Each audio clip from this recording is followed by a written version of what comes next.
RPPR episode 83, Maps and Legends. And with me, as always, is Mr. Tom Church. All right. So you wait till my name to use the announcer voice. Your name deserves the announcer voice. Man, I go out of town for a couple weeks, and I get this. You do. This is amazing. Thank you, Ross. You deserve. Thank you. All right. Anything to make you feel more at home. I love you. Anyway, so news. Don't make something dirty out of that. I thought this show was a higher class. Yeah, it is a true bromance. Yeah. So, anyways, this episode is going to be about talking about maps and travel in games and why in real life travel is an adventure and why in role playing games it's kind of like how do we get to the next fight? So yeah, pretty much, or the next encounter. Right. So we'll talk about more than that in a little bit. But first, of course, we have news for the podcast. I'll actually go first this time. Yeah. Well, first off is the big thing, which is the Base Raiders progress report. Okay, sorry, Ross will go first. Yeah, of course. It's like Tom, you silly person. People paid money for Base Raiders, Tom. They demand to know. As you can see on this site for RPPR, and of course I'll post this on the Kickstarter as well. I've gotten maps in for the Zombie Factory, which is of course one of the stretch goals for Base Raiders. It is a fully fledged abandoned superhero base. Zombie Factory, right? Are zombies like a good commercial product? Well, no, it's more like cloning vats filled with cloned superheroes that get zombified. So, and they're trapped in there. Is it profitable? No, it was done by a superhero who's kind of had a secret double life. Wasn't quite as heroic as ever. Because I mean, he was cloning superheroes. One of those Hallmark movies, except it involves zombies. Yeah. So the Kickstarter will have a little more description, a little more teaser thing, but we got some really great maps. I have seen them. They do look awesome. Yeah. They got a very cool blueprint look on it, and so keep your eye on that. I'm making a lot of progress on the book right now. Of course, I've been copying all the strange Fate rules, the OGL material from the Kerberos Club Fate edition, and rewriting it for use in Base Raiders because the Kerberos Club is a Victorian-era superhero game, and even the OGL material is kind of written from a Victorian standpoint. So you don't really... In Base Raiders, it wouldn't make sense to be talking about Queen Victoria and fisticuffs. Like you don't really call the unarmed combat skill fisticuffs. That doesn't really. That's not cricket. Yeah, that is a sticky wicket there. So bully. Yes, bully. There we go. So I kind of had to. There's like 50,000 words of material. Maybe for a future ransom, we'll do a whole episode and speak in Victorian speak. Or we could do a ransom to not do that. We could see if it succeeds. We will not. We could host two competing Kickstarters and see which one gets the goal first. It'd be an interesting social experiment. So because we are all about academics. Yeah. So anyway, that's one of the things that's so that I'm it's 50,000 words of OGL rules and material, going over it, revising it, adding the new rules, which the goals, the power interaction rules, and the base creation stuff. So that's what I've been working on currently. I've got a bunch of artists commissioned to start work on artwork for the chapter. So I'll be, of course, releasing more of that artwork as we go on. But full steam ahead, making a lot of progress on it. Sounds great. So yeah, and upwards and onwards. Yep. And as you might have known, I was gone the last episode. Yeah, because I was in Seattle. Yes, you were not, and it was a diverse place, so it might as well have been, Mars for me. Yes, yeah. Mid-kid from the Midwest. Well, it's not just the Midwest. Like, there are very diverse places in the Midwest. It's that you're from Springfield, Missouri. And for the listeners, especially those who are not in the United States, Springfield, Missouri is located in the middle of the goddamn country. And this is literally one of the most white bread towns, least like buckle of the Bible Belt type. Yeah, place. I mean, it's a college town too. There are like 5 universities here. So there's a lot of educated college students and everything, but like this town is like 92% white. It's really white. Like it's like sour cream. It's embarrassing. White. Yeah, it is. And so it's not. It's getting better. It's getting more. I went to Washington D.C. on an 8th grade trip. Yeah. But I think I was still a little too young to really appreciate just how not typical Springfield is. Yeah. So for the rest of the country. So me going there at 32 to Seattle. Yeah. And walking through an actual Chinatown was, like I'm walking into another world. You know what's even better than walking into a Chinatown, Tom? Walking in China? Yeah. Yeah, I bet. You know who's done that? What has two thumbs and went to China? This guy. No, it was me. It was me. Not. I know, but I was doing what you would do. I know, but you didn't point your thumbs at me. I'm serious, Ross. Come on, I don't do that. But no, actually, right. Fun fact: while I was there, I actually texted him like, "Hey, I'm actually eating in Chinatown right now." And Ross said, "Yeah, get back to me when you've eaten something with a face on it." I just told you to eat something with a face. I didn't, because that's real Chinese food. If it still has its face on. Mm-hmm. I mean, is that? Well, not all Chinese food is like that. But you said do that. Yeah. But yeah, that's real. But not all real Chinese food still has the face on, but all food with the face on is real Chinese food. Yes. So that's the only way you can be sure you're eating real. That's the only way to be sure. Yeah. So anyway. But it was, I'll be talking about that later, but I know I miss you guys. Like, I miss my family. Aww. Which you guys are. Oh. I mean, Caleb and Aaron did a good job, but I missed you. Did you even listen to that episode? Yes. Oh, okay. Of course I did. I got to hear this. It was basically, it was 80%. Like, I got to hear what these guys say. 20%. You will not replace me. You sons of bitches. Yeah. You need me. I'm the only one with job security because I do all the work editing and uploading the goddamn I know, episode. and I keep slightly dropping hints like, "Hey Ross, maybe I'll learn to do some of this so I can take some of the pressure off you." Yeah. And then I just look at you. Yeah. And you have this hopeful look about you. Yeah, oh God. And then I break your heart. Over and over again. You monster. I learned it from watching you. All right. Anyway, so that's what I did. Yeah, in other news. Raillery, still uploading videos for that. Aaron and I have done a run through a Portal 2 course, the Art Therapy, which was the second Valve made DLC course. So that'll be uploaded by the time this episode goes on the air. I broke it up into 8 parts. There's 9 maps. I don't even know. I just broke it up. So much. We will be adding new content to the internet. So I got other stuff planned for Raillery. I'm going to focus more on doing Let's Plays, single player stuff. I actually, Tom, it was a good time. Do you want to do Aliens Colonial Marines, like a co-op playthrough of that? Possibility, yeah. I'm also possibility. Well, I'm not gonna say yes. We're going to do it now. Well, it isn't out, Tom. But when it does come out, will you get that game? I will get that. We can swear a blood pack, buy that game, and just download it, install it, and beat it. I've also got to get the Mortal Kombat controller. Well, I don't. That for the 360. That's I don't have that device. That device costs money to record. Well, I'm going to get it. Okay. All right. I will swear a blood oath to that, but. I'm not it's Aliens Colonial Marines. How?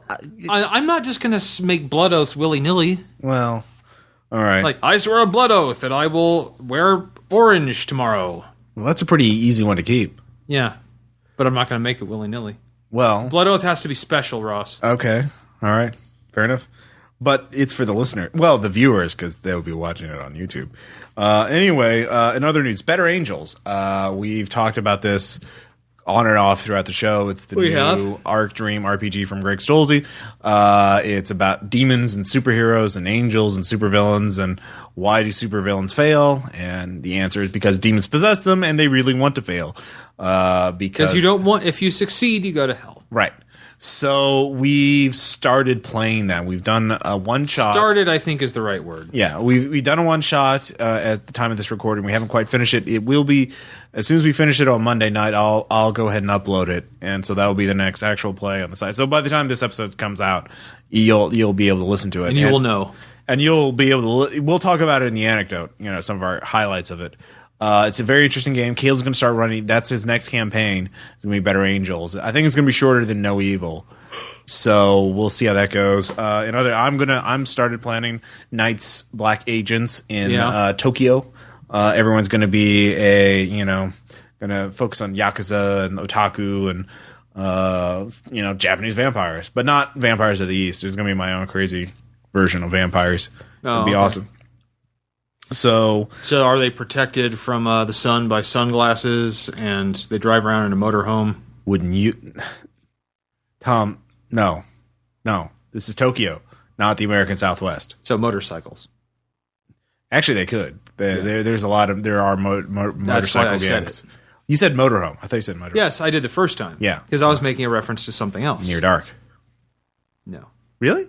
Oh. Well, there's two movies. Your vampires where they protect themselves with sunglasses and drive around in a motorhome. Oh, yeah, there's two, to be fair, Tom, there are two movies with that, and I've blocked the one you're actually referring to, out of my mind as much as I possibly can. Well, you were directing it, Ross. I know, that's why. How could you forget? Through sheer will and determination. Well, that's down the shitter. Yeah, now, thanks, Tom.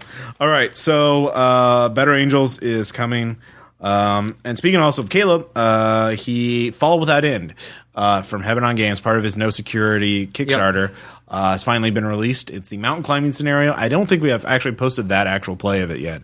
I know. I don't believe we have. I've seen the people who paid into that ransom have listened to it, but no one else. So I'll have to grab that and put that on the site. Yeah. And Ian Moody did some great artwork for it.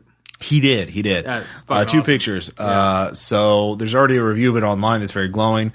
And it's another reason why we wanted to do this episode, because it's about an expedition. Yeah. Travel. Traveling up a mountain. So As opposed to down a mountain, which apparently is easier. yeah. You're welcome, Caleb. Palladium skill roll a joke for you.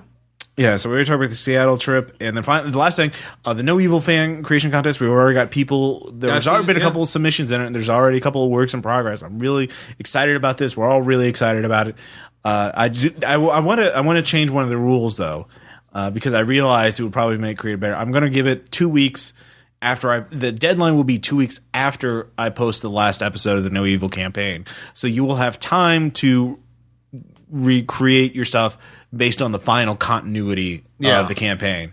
So, because things obviously change, and in sometimes the final sometimes they even get real. They do. So, if you wanted to wait, do an epilogue story based on one of the characters on what happens to them, because the Eclipse phase, you can be reasonably certain that there's backups and backups and backups, and fire. Oh yeah, or not? Who knows? Ooh, uncertainty. Take that, Al Qaeda. All right. So those are some things to think about, and I think that covers all the news for now. So. We had a lot because you've been gone so long. I've just been throwing, poor Tom. Been very busy. So very busy recreating. Yes. Yeah. Anyway, so maps and legends, travel in role-playing games, and the use of maps in role-playing is that we've talked about this tangentially a long time ago. But it was more about using minis and maps. It's more about props, and this is more not like a prop map necessarily. No. This could be like player-made maps or just maps. Yeah. Of course, your. I like maps. Now, of course, your one video you made, I think, had the best prop ever. When you just plop Mifune down in there like the Chaos Dragon. Yeah, no, he was a good actor. Lizards are pretty good actors. They work for food and they take direction. Well, they don't. They're not like dogs or cats where they want to move all the time. No, but if you need them, you just stay right there. Yeah, as long as he hasn't been heated up by sunlight. Anyways, we're getting off on a tangent. Travel in role playing games. I think the central dilemma for me, or the central interesting conundrum. I think conundrum's the right word for it. For travel in real life versus role playing games. I mean, there's obviously many differences between those, but role playing games are ostensibly. Thank you. Modeled on real life in some way, either real life legends or just real life, and in real life, and in real life legends and heroes and myths and stories and fiction, travel is a big deal. It's an adventure. Almost always, the journey is the travel is the adventure. Yeah, the travel is the adventure. Getting there is, is better than the destination, or whatever that saying is. I mean, maybe if you get there, you'll get to say Dr. Livingston, I presume. Yeah, Dr. Livingston. But, a lot of our real-life heroes and a lot of real-life adventurers and a lot of mythic adventurers have been travelers. That's everybody from Marco Polo to Odysseus to Columbus. Coronado. Yeah, I mean Magellan. yeah. Even in real life, or even in the modern day, you have deep sea. Even going down to the Challenger Deep. Challenger Deep, or going up on top of Everest, or going in space. People that travel. Or that one guy that did that skydived from partially in low Earth orbit. Oh, the Red Bull guy. Yeah, him. Yeah, dude is badass. So that's a very specific kind of travel, but still, and even in less extreme things, people who travel always think it's a changing experience. It presents a lot of challenges, and it gives them experience. Literally, they go up in levels. They gain language skills, they gain adaptability, or etiquette. They learn how to deal with other people, and it's always considered a good thing, a positive, at least in Western civilization, right. Being a well-traveled person is a good, it's a life-affirming thing. So why is it in role-playing? But, conversely, in role-playing games, travel is just almost always abstracted. Well, I think to me the best example of how to visualize travel in role-playing games is just the map scenes from Indiana Jones. Mm-hmm. Essentially, there's one scene ends. Now we're traveling. It just shows the line on the map, and then the movie picks up when we arrive at the next dot. I mean, that's a good point. They are almost all. I mean, obviously in D&D, the classic thing is like you move these hexes on the overland map, and I'll roll to see if there's a random encounter. If not, you eat this many rations, you use this many fatigue points. Here's the weather, random table, random table. Cue sleep music. Yeah. Then we do it all again. Yeah.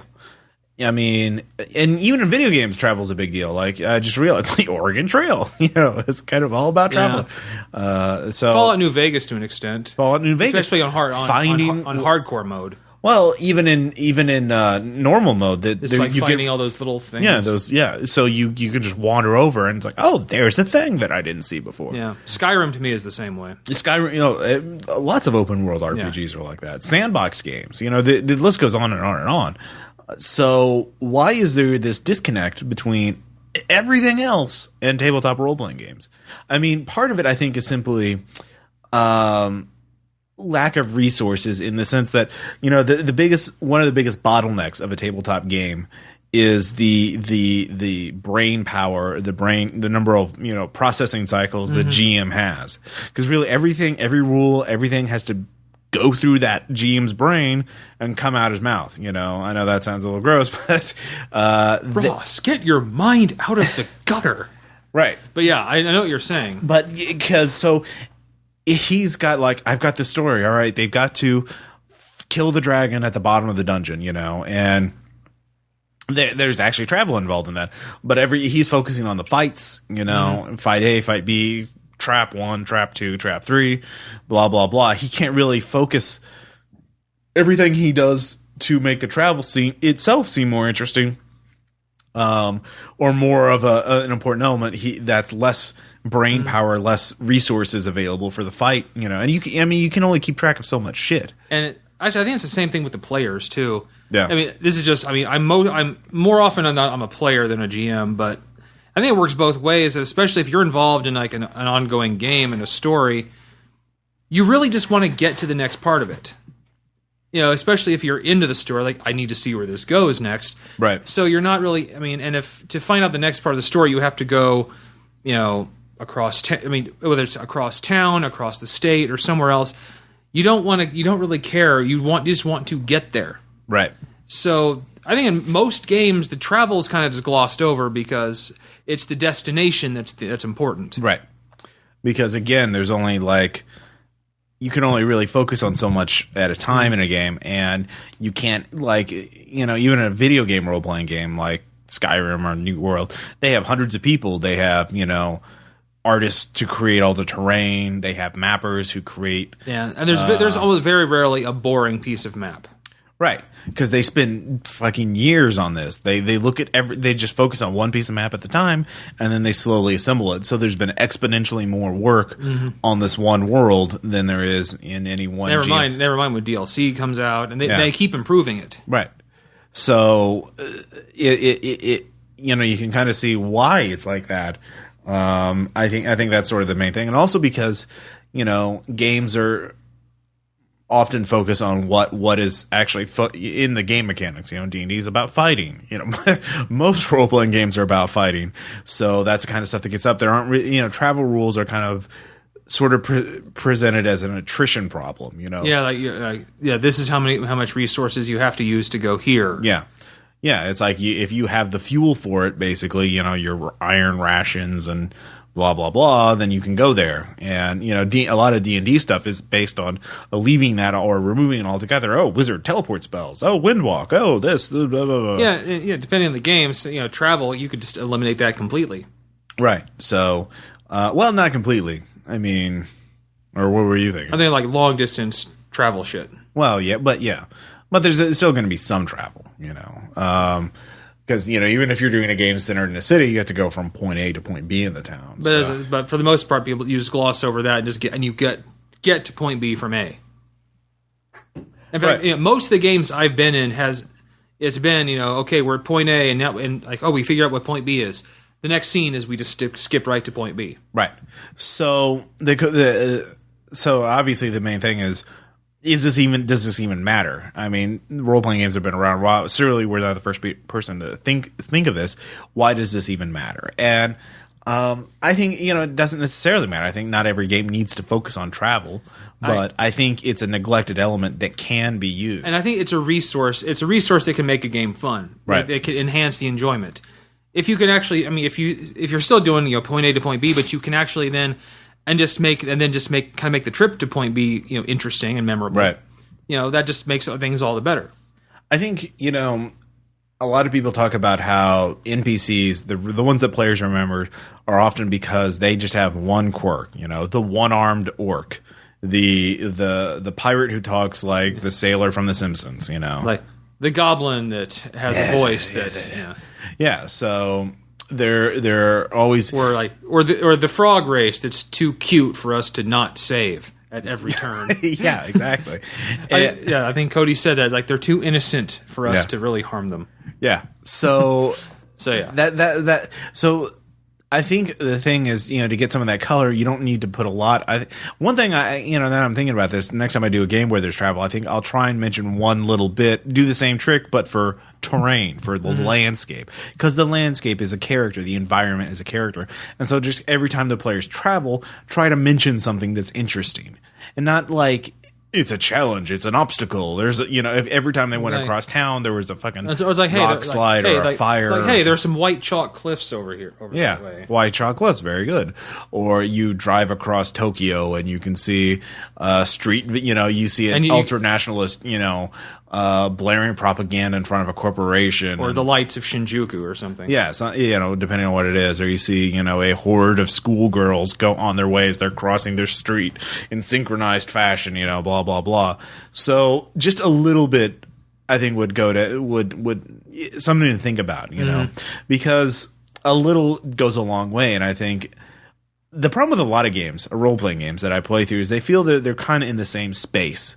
Does that make it like they're the same kind of abstracted, like, when you go in a Final Fantasy thing and you're walking around this plane, but every time you go into a fight on this plane or in this forest, it's always the same background graphics when you switch to the battle view. Yeah. And it's like, in a real forest, it's not the same fucking trees everywhere you go. You speak madness. Yeah, yes. It's like if you go on one side of Yellowstone, you take a photo of that, and you'll go to walk 5 miles the other direction, take another photo. Oh my god, the trees are different. Everything's different. That geyser's not quite even as faithful. in Skyrim, the trees look different. They don't. Yeah, there's different kinds of trees. Yeah, exactly. So or different configurations. Okay, now I will say yes, slightly off topic. There are a bit too many Draugr-infested tombs. Those do kind of tend to blend together. Well, it's an invasive species, Tom. They've got it.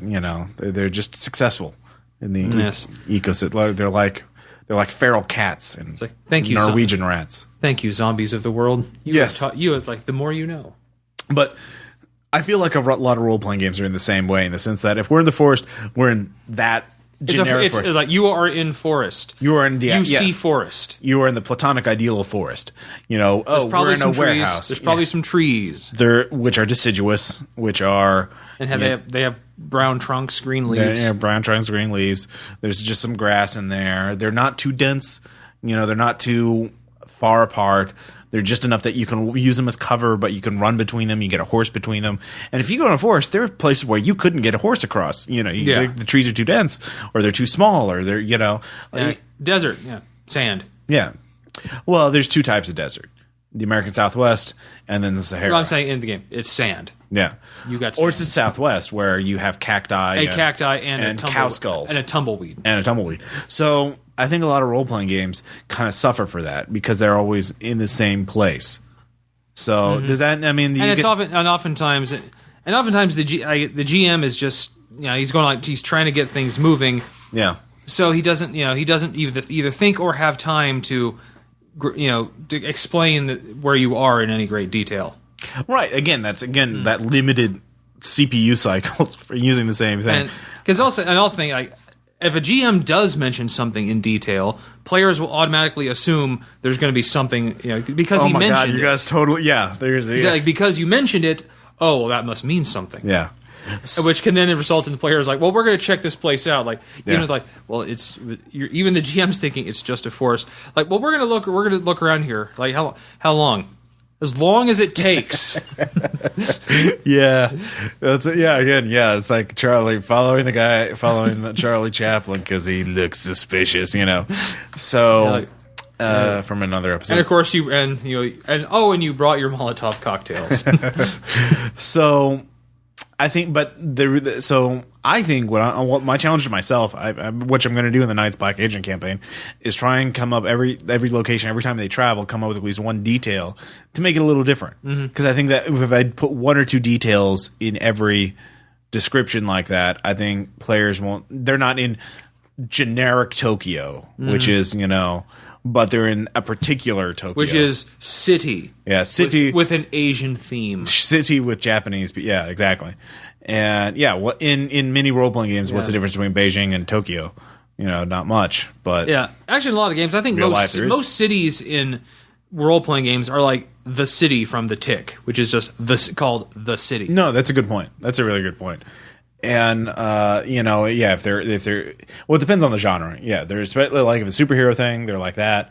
If it's Lovecraft, they're always in Arkham, regardless of what the city really is. Because there's always monsters lurking around. Everything is New England. Yeah, or it's appropriately creepy or whatever.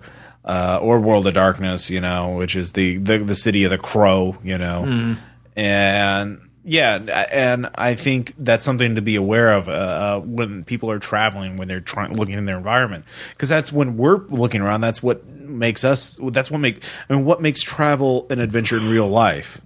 Seeing stuff you've never seen and experiencing things you've never experienced before, talking to people you haven't met, seeing a different way of life, trying new foods, a different rhythm of life. And Seattle's very different than different smells, different sights, different people than Springfield. So totally. China. I'll tell you one thing. I was glad I didn't have to drive in that city. Yeah, because I'd be like, I have no fucking idea where I am. Right. It's like, and I couldn't find my way anywhere if you told me. Right. What do we in real life? What do we notice the first about a place? If it's in any general environment, the weather, the people who are there, the temp, the temp, which is part of the weather, the flora and fauna, the smell, the flora and the fauna, and details like that. But because we don't obviously to be trying to describe everything all the time. But when you think of back to a place, there's always like one or two Seattle. What's first impression? Downtown skyline. That was the first thing I noticed. So if you're running a game in Seattle from now on, you describe the downtown skyline. Like the Columbia Center, the Space Needle. Space Needle. So you mentioned that. If I can remember the smell of a particular boxing gym I was at years and years ago that I went to as a kid. And I know that smell, that sweat, embedded sweat and balm and hand wraps that have been used before and that kind. I remember the first time I ever walked into Aladdin's castle at the mall. Yeah, just the dark thrum of late '80s music. Yeah, and the red carpet. It had red carpet with black speckles in it. I remember that carpet. I could Right. if I saw that same carpet anywhere, I'd know exactly where I saw it from. Right. So this is kind of, giving this kind of sensory data, I think, is important for making games stand out, because travel is an important, that's the kind of stuff you notice when you're traveling to a new place, because if you're in the same place you've always been, you don't really notice any of that stuff. That kind of, I'm in my house, I don't really notice anything unless there's something really unusual. Like, oh, I need to take the trash out. Or the walls are bleeding. Oh, well, yeah. Well, it is Tuesday. Yeah. Landlord took care of that last week. So. That's good. So he brought in that the witch doctor stick and everything. Yeah, exactly. Awesome. So there is a good reason to have this kind of stuff, to think about it in a game. It's obviously not necessary. So aside from seeing stuff and experiencing this kind of passive stuff, what makes a good encounter, for a travel type of game? Stuff, obviously the typical stuff is an obstacle, like traffic in a modern game. Seattle you're talking about, obviously some cities, like, for example, the generic city is probably like New York, built on a grid, straight lines, right angles, Pre-planned, everything. Pre-planned. Boston, not gonna work. So if you describe Boston, it's like, oh yes, you take a right here, blah blah blah, Fifth Street. Like, that's not a very good Boston game, is it? It's not. There are other cities like that, that are built. DC is kind of like that a little bit. I have been to DC. Well, I'm just thinking about the way the streets are laid out. There's a whole thing about like how some cities are built with grids versus crazy ass. I have 18th century European street design. Let's make this street go at this 30-degree angle. This one go at a 50-degree angle in opposite directions. Oh goodness, my oh me, yes. We are so evil. And roundabouts and all this other shit. So. Here's San Francisco. So getting lost would be obstacles. Essentially, getting lost. I told you, like in Seattle, if I had to drive around, I would not have been able to find my way. Right. Because I was utterly unused to their. So that's layout. a good encounter, for a travel. For if you're traveling, that'd be good. Actually, a good thing for London is emphasize the driving on the other side of the road. Yeah, for American characters, or vice versa for English characters in America. So those are the first kind of encounters. I mean, what kind of travel encounters? Do any come to mind that you've actually used in games before? Back in the dark days of Palladium, I was running a Ninjas and Super Spies. Yeah, and we were doing a thing on the Autobahn. Yeah, where basically we were going from one place to another. We were in Germany, and someone just the GM, when it wasn't me, but the GM was like, "Oh wait, yeah, this is Germany. They have Autobahns there." Yeah. So he had he had us driving, and he had guys in like European sports cars flying by us, honking angrily because we didn't none of us knew. Oh, we're on the Autobahn now, so we don't have to be driving just this regular speed limit. Right. You can be going really fast. Mm-hmm. And then, of course, you can find out, I think the Autobahn isn't just like you can go whatever you want through the entire Autobahn. I think they do have some speed limits, but it varies. So you could do research to find out what they are and then spring that on that. Yeah, I think that's another big thing, like not knowing the customs of a land. Obviously, the speed limit or... Oh, we don't touch the cow? Oh, shoot. In a game set in India, that would be kind of big. Or spit in like Singapore. Yeah. Yeah. So those are the kind of the obvious things. But I think those are kind of superficial though. Mm-hmm. That's kind of the low bearing fruit. And you don't want to do that all the time because then the players will never want to travel because they're just getting like, oh fuck. It's like oh great. Like what inconvenience are we going to have now? Yeah. So I mean, the question is, what kind of advantages or what kind of other positive encounters could they have, or what else can you do for this kind of thing? One thing I think, we also kind of think that the people of a place, in generic RPG land, you kind of assume people of a city are all like this. They're all just like, there's office workers and there's This is what's Japan waitresses. Like in Tokyo, you get like the 400,000 guys crossing the street all in suits, all on a phone, just right. Yeah, that's actually a great example because you think about that. Okay, yeah, but their skill sets as NPCs, they're all going to be basically the same. I mean, the difference between the skill sets of a Japanese city and an American city and generic RPG land are going to be minimal at best. But if you think about it in real life, that's not going to be true. For one thing, in Japan, kendo, for example, is a big sport there. Lots of students practice it in school, and some people take it up to seriously. It's a big sport there. So if you were taking, you could have an encounter where, oh shit, zombies in Tokyo, and then the players are getting attacked, some salaryman or some guy could just come out and help fight with them and attack, beating them hell with a boken, a wooden katana. And you're like, what the fuck is some guy with a wooden katana here? It's like, because he just got a kendo practice. All right, he's an office worker. Yeah. He wants to. Now you're an American, so stick to your razor blade edged credit cards. Yeah, exactly. So that's kind of the thing that, is thinking about the people there are going to have different skill sets. What we think of standard, everyone should know, everyone should be able to do these things is not going to be true everywhere else in the world. Not everyone's going to be able to drive.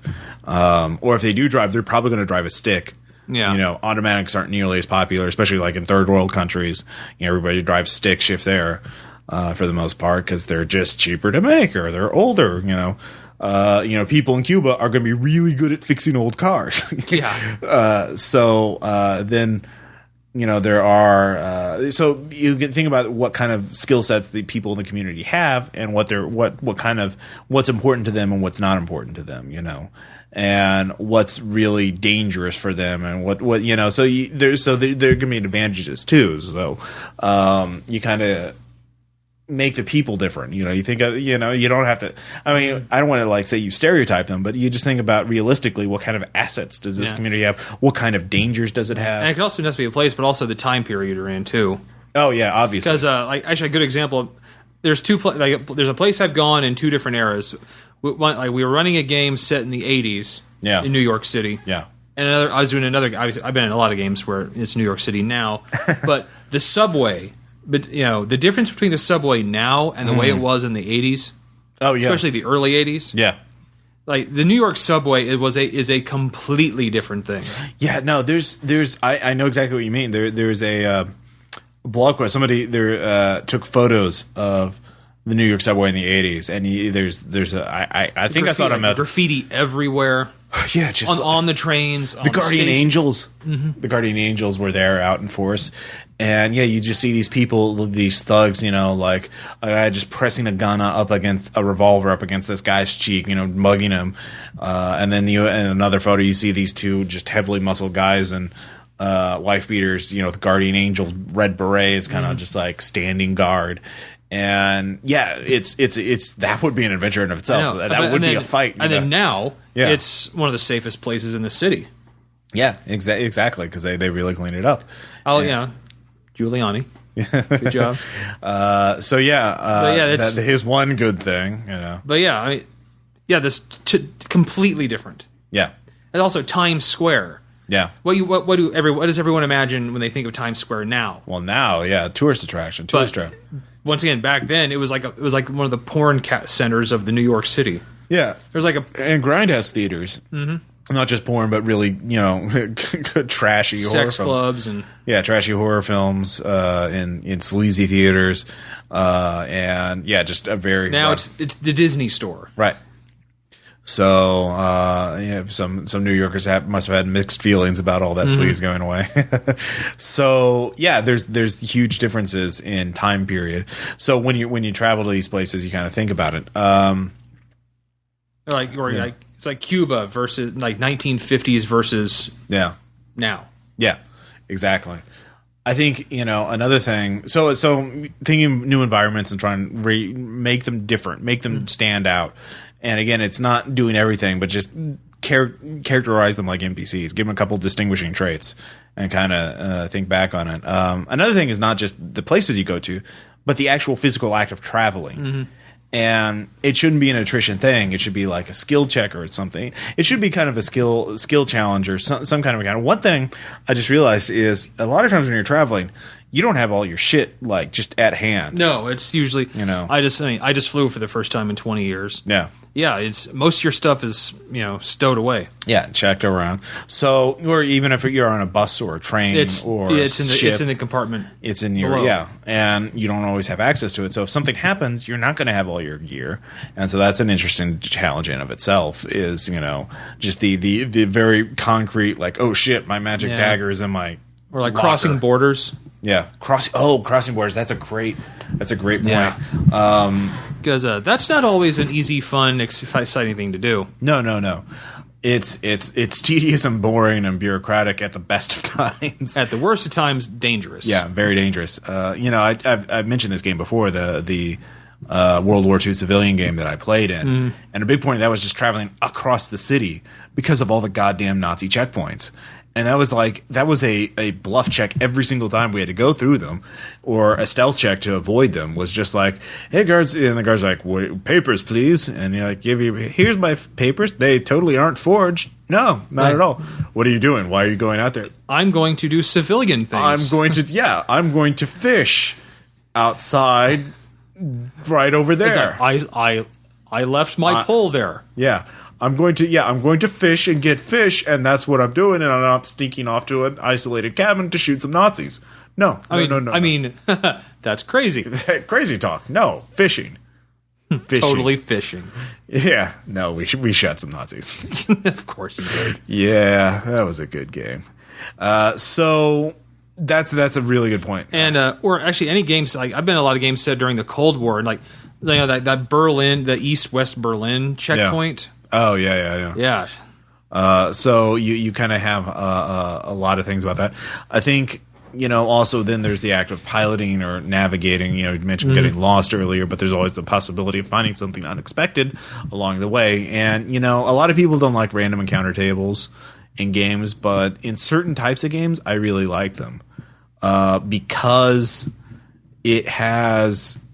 Again, it's the closest thing you're going to get to the real life where you don't know what you're going to see down the road. When you go down this hex, no one knows what you're going to encounter. It could be a kobold by himself, 1d100. Yeah, fishing.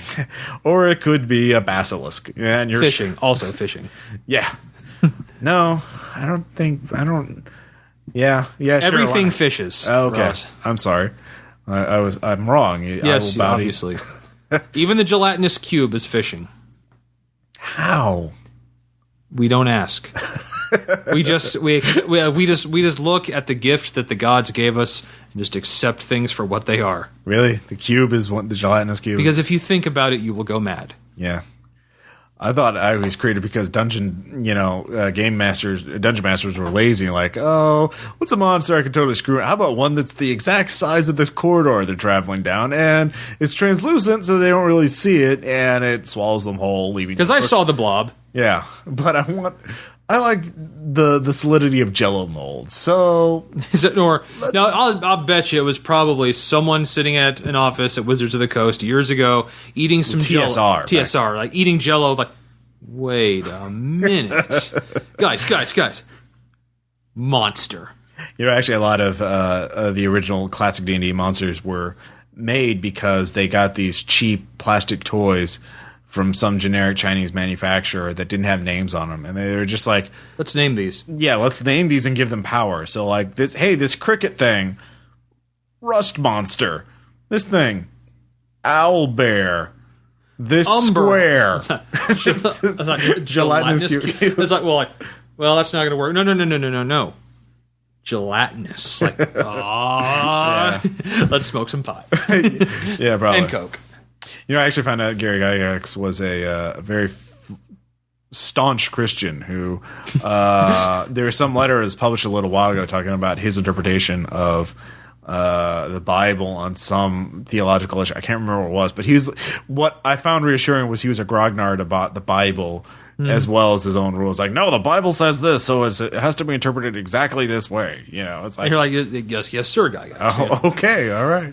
It was about Christmas. He doesn't celebrate Christmas because Christmas isn't in the Bible, therefore it's not a Christian holiday. It's just a reclaimed pagan holiday, so we don't celebrate in my house. I'm like, wow. he at least he's consistent. If he's going to be like a rules lawyer about the game, he could be a rules lawyer in real life. In real life, grognard about God that. bless you, Gary Gygax. Yes, God bless you. So I'm actually. Oh, speaking of that, there's a Gygax magazine coming out, a new gaming magazine. Really? Yeah. Nice.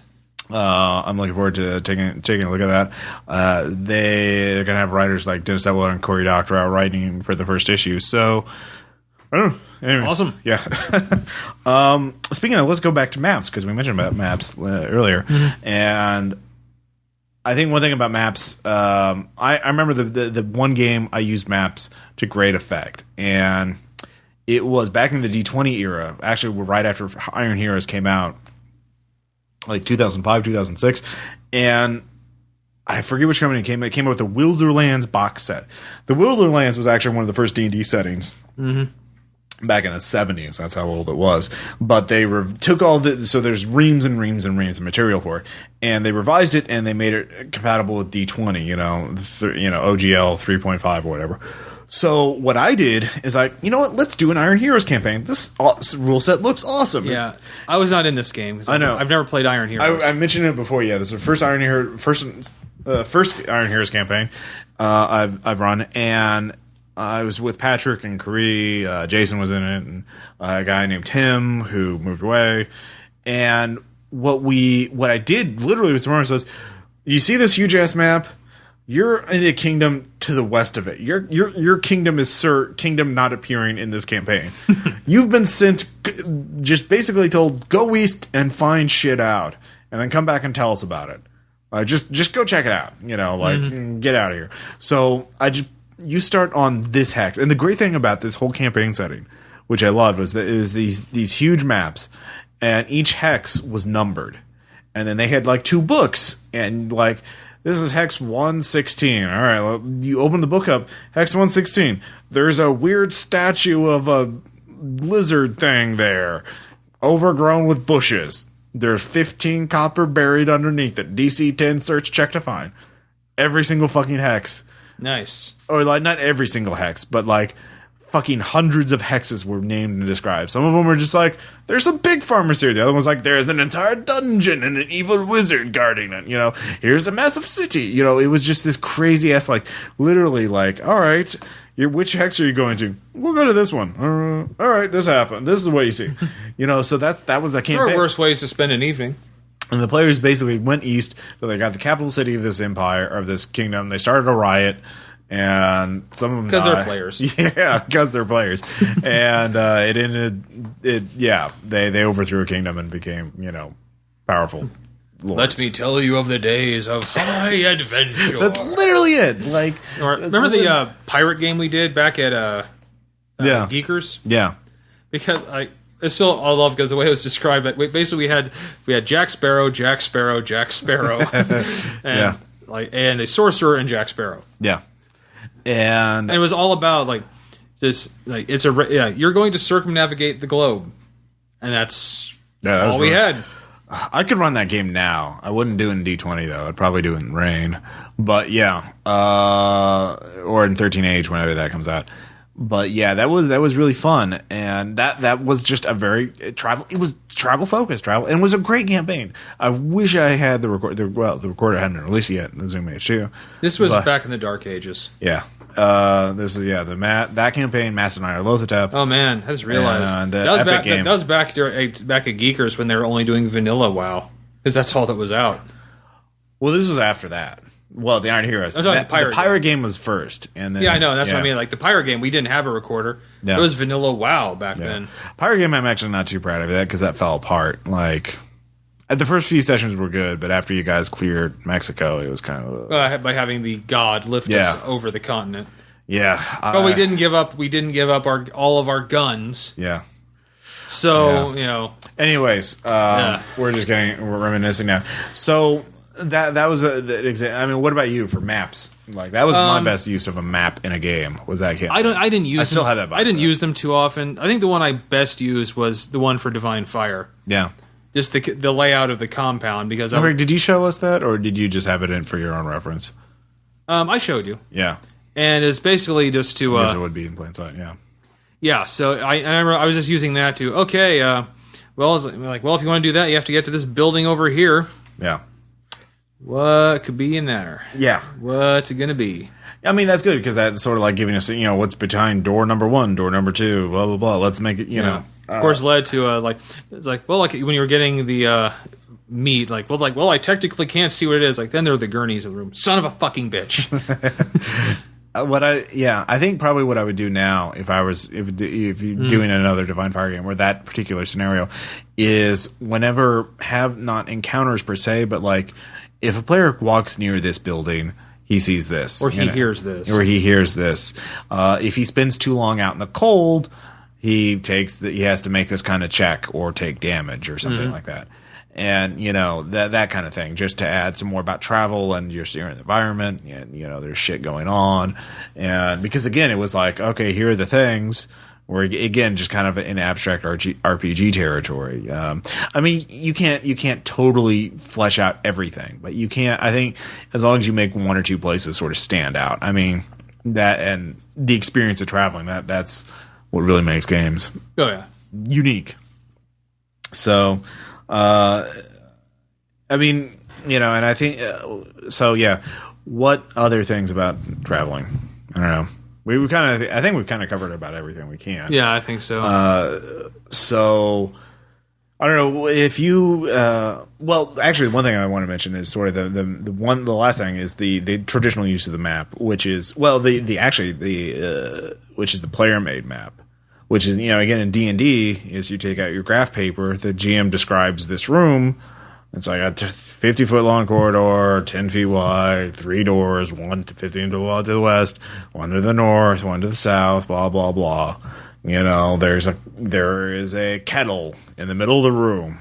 It's magic. Why is it magic? It's purple. So? It's floating. Oh, yeah, that's magic. I don't know. I'm still skeptical. So, we've never really done that kind of game where players mapped. And I have played a couple of games like that. I didn't care for them. Yeah. Because it's when if I'm playing a game like this, like I could just play a video game. But the thing is, I mean, making a map as you go, there's nothing wrong with that. Right. But the problem with that is not the act of doing it, because it was like, I love the idea of doing it is because it was the execution. It was actually trying to do it, because inevitably what would happen is that we couldn't draw the map equal to what even remote. It was like a game of telephone, but it's like it'd been through 30 30 people, and the last guy was blind and just and this was just one person. It was so hard to draw exactly what the gene was describing. So I love the idea of drawing maps, players having to stay, because it keeps them focused on the game. Because otherwise, everyone's just like, oh, it's not my turn. Smartphone. Read the book. Make a character. Talk to somebody else. Go. Whatever. They lose focus. But I just wish there was a way to have players have to make maps, but in a way that they don't actually have to be cartographers. Does that make sense? Yeah, I know what you're saying. Some sort of like note taking or some sort of sketching out of, because I think one thing, we did use a map actually I can't talk about that. There was a map that was used in a game that has yet to be posted, where there's a flow chart. You know what I'm talking about. Yeah, no, we can't talk about that. Yeah, we can't talk about that. But that was really cool. I really like that, because we got to choose. We only got to see what was around us in that flowchart area, and I think maybe something like that, where players have to draw where they are, like maybe just draw a box, like we're here are the exits, and they sort of have to draw their own flowchart. And then I had to think about, because then you have to think about more spatial things. Like, I could see a really fun scenario where, like, the opening of the introduction is like, you all wake up, you're in this mysterious area. Like, what? What do you mean? Okay, we're in this mansion, right? Or we're in this, abandoned village or whatever. And so, like, okay, draw it out. And so you like, all right, we're here. All right, there's a building over here. All right, very, very simple. And then later on, oh shit, bad guys are coming. We have to do something about it. Well, what do we do? Well, that's up to you guys. Why don't we go to the logging cabin, the log cabin over here, and just set a sniper up here and do this? Or there's there's a game like that I think we once did. It was, this was a long time ago. Yeah. But it was basically, that a signal was going through TVs and it was driving everyone in this town insane. Oh my god, that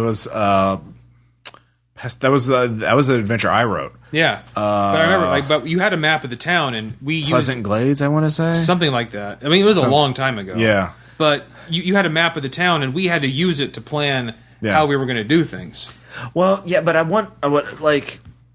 Maybe I should do this as a one-shot and see how well it works out. Like, players have to map the area. They start out in some unknown area. They have to map it.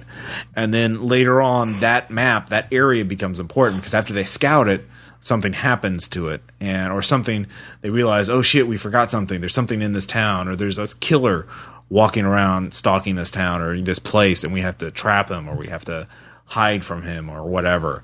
And where that understanding of spatial relationships, like that this place is over here and this place is a great shooting gallery or this would be great for an ambush is very important. You know what I mean? Yeah, I know what you mean. Like, wait, could he see us from there? No, he couldn't.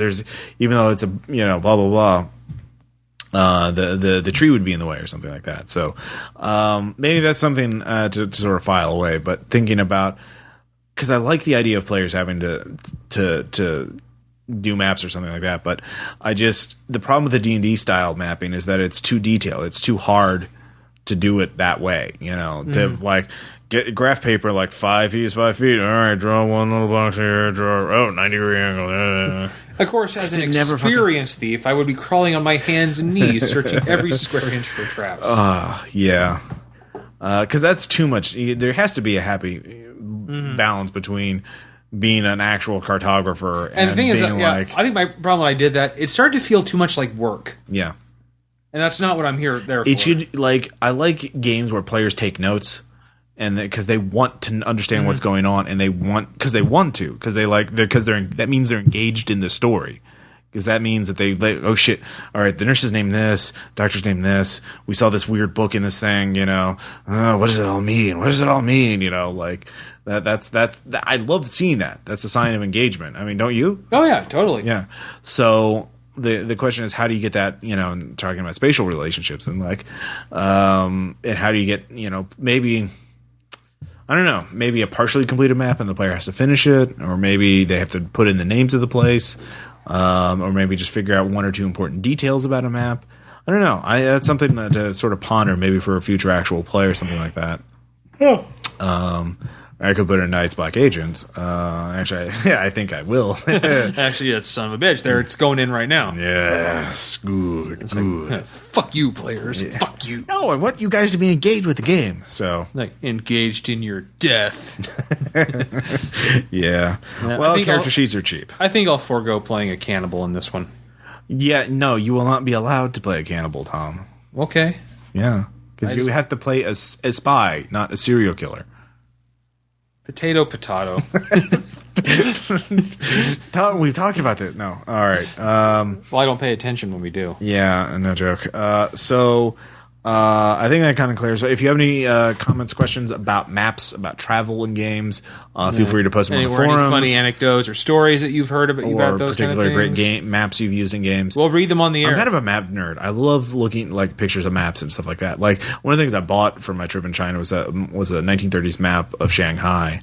And I don't have a place to hang it up. That's kind of puts me. Actually, that's one of the biggest just for a fun project back in the day. Yeah, I just designed. It was back in the days of the Sega Genesis version of Jungle Strike, those kind of strike games.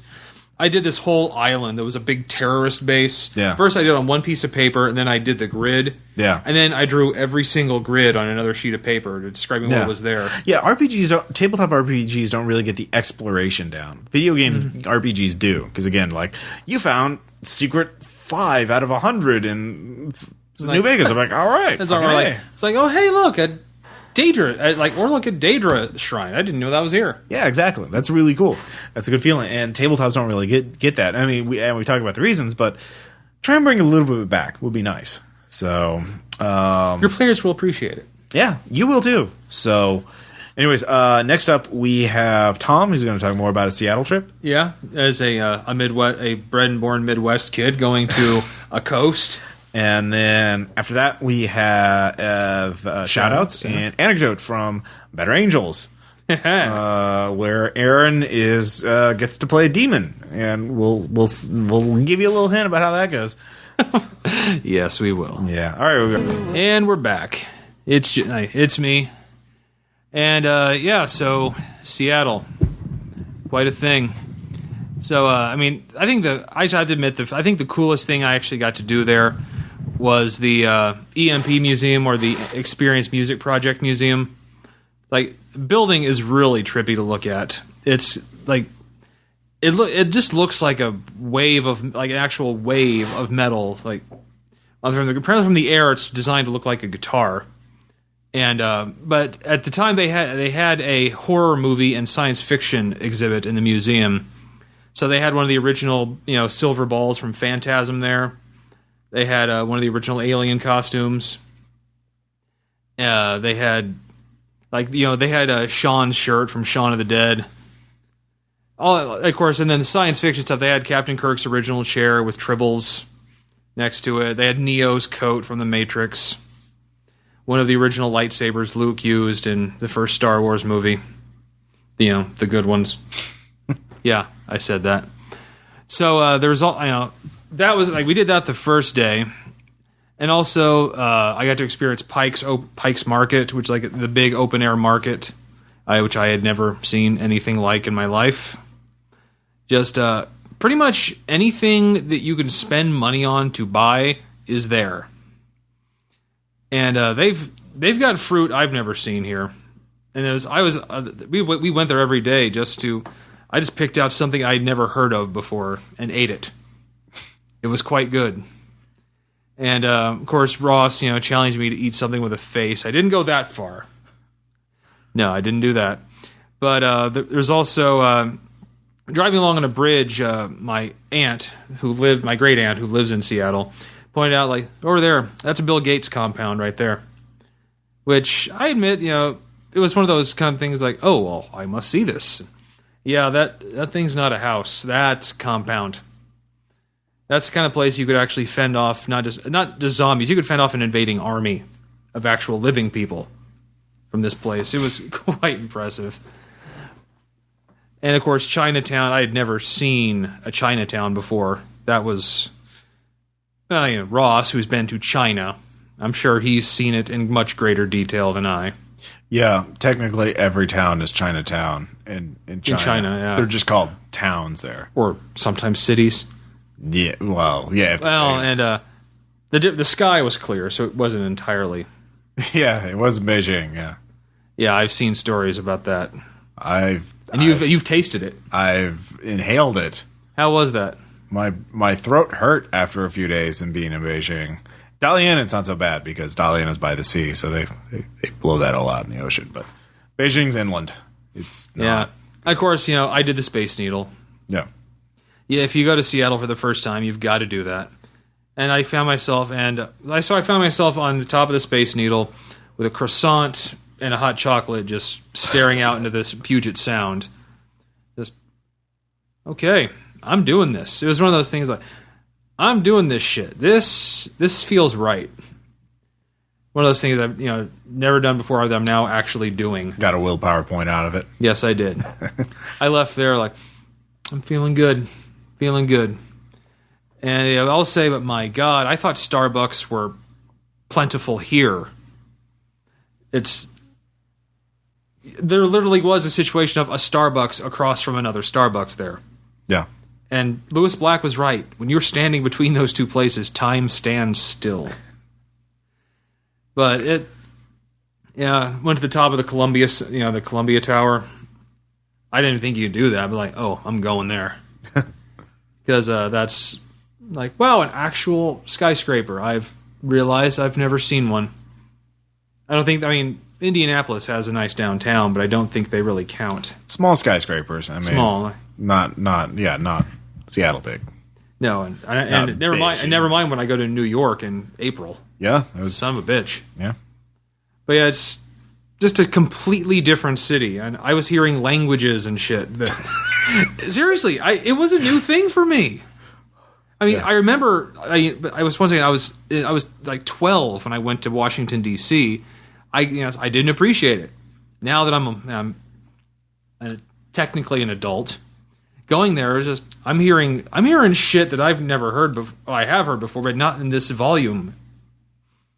Like in China, Chinatown, especially like there's this big Asian market in Chinatown that I went through, and there's going through the meat aisle was just okay. This is that has some faces on it. This is some actual shit here. Yeah, and also being from the Midwest, most of the fresh fish we get here is freshwater. Well, yeah. So having some fresh saltwater fish, there's no comparison. There's just not. Well, catfish here is delicious. Yes, but it's one of the few we have that is really, really delicious. Yeah.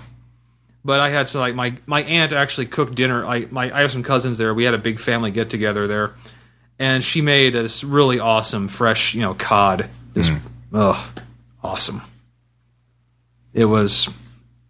I normally don't care for fish that much, but I made an exception there. But it was mainly just experiencing cultures that I never have before, at least on any, appreciable scale. Right.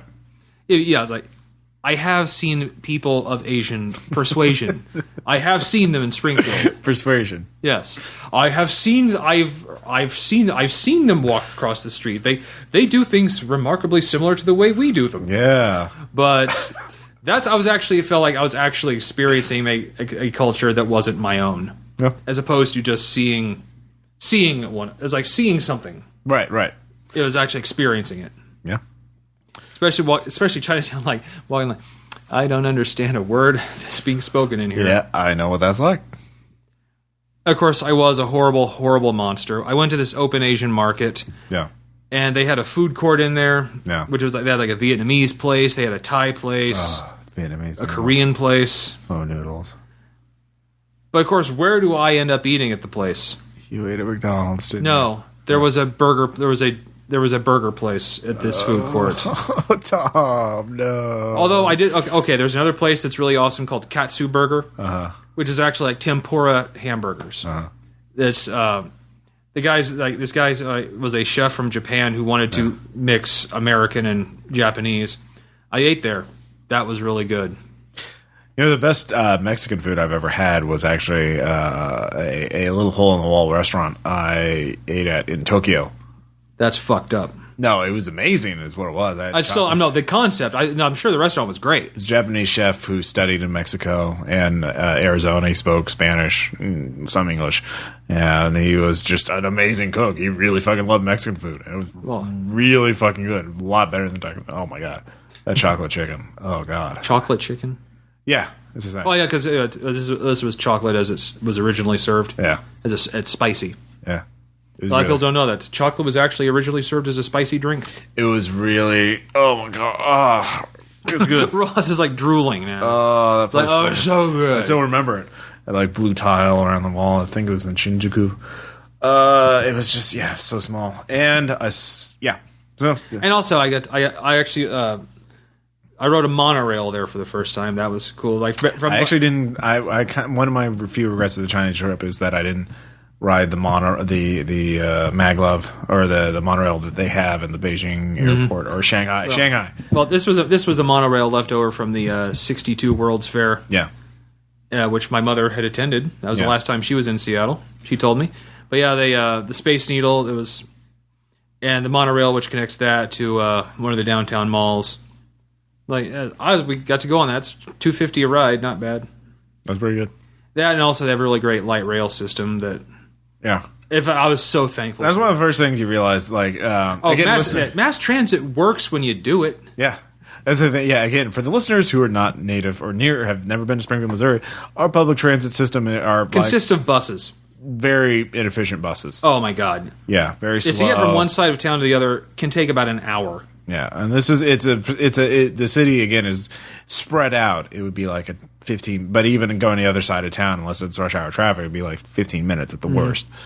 Driving to city suites. Yeah, so I do love going to large cities where there's actually mass subways or efficient buses or something like that, and you can actually travel from place to place on foot. And you can actually get around on foot. It's just such a weird experience. I mean, it was a tour bus we took in Washington, D.C. back then. We rode the Washington subway one time. Yeah. That was it. So this, I actually felt like I'm getting around this city and I don't have a car. Yeah. And I can do it. And it's affordable. Yeah. Oh, the sheltered people of the Midwest. So yeah, here, it's one of those places. I love going to a place you don't need a car. Yeah. That was amazing to me. Yeah. It's amazing. Yeah. What stands out in a trip or not. Now we do have some shout outs next, but there is you do have some more to talk about the trip, but that's the gaming stuff. I want to talk about that's the gaming stuff. The anecdote, the running Eclipse phase for people who don't like it. Yeah. Well, Seattle is a kind of a haven for indie games. Yeah, the indie storytelling kind of thing. So running a mainstream game wasn't really their cup of tea. Yeah. But we'll get to more on that in a bit. All right, we'll be back soon.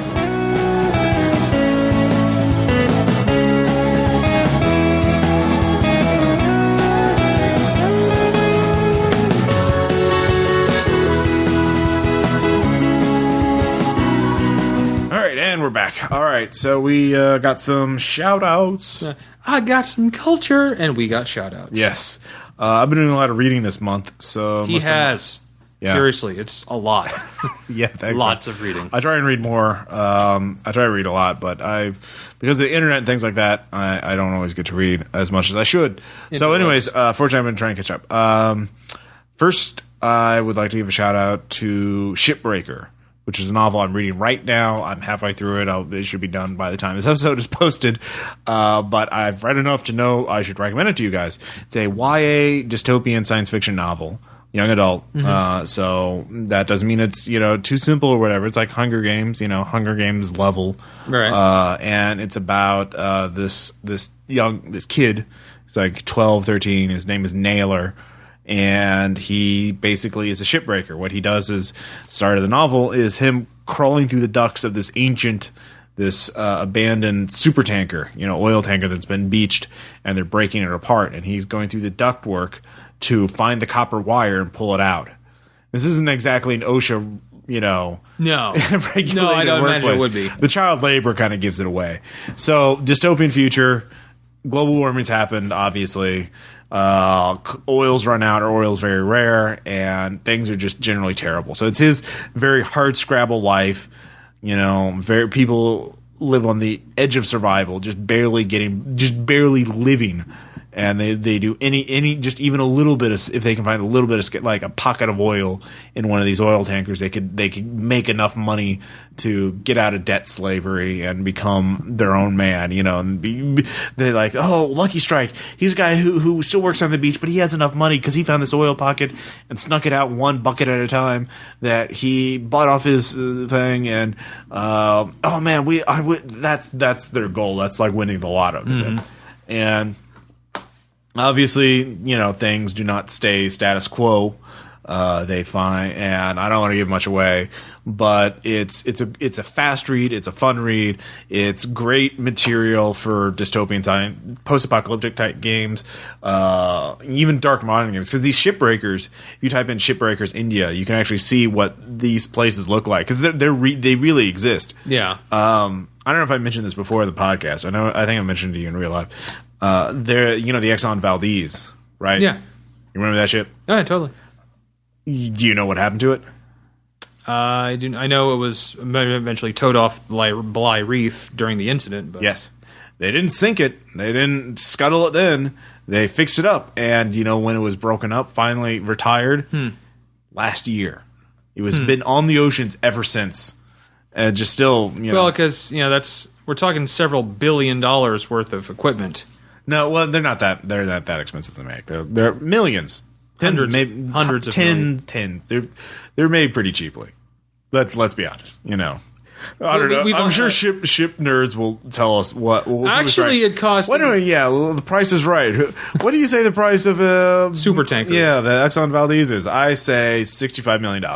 I say 100. 100. Who's right? Find out. Who's closer? Yeah. Without we're going not, over. We're not, and we're just for the listeners, we're not looking it up on Google. So, anyways, it was broken up last year, and it was they like tow them to these places, or they just finally get them to this place in India where they just beach them, and these welders with torches and hammers literally just tear the whole thing. Go like termites over the. Yeah, like what are those ants that skeletonize? That museums use. Dermested beetles.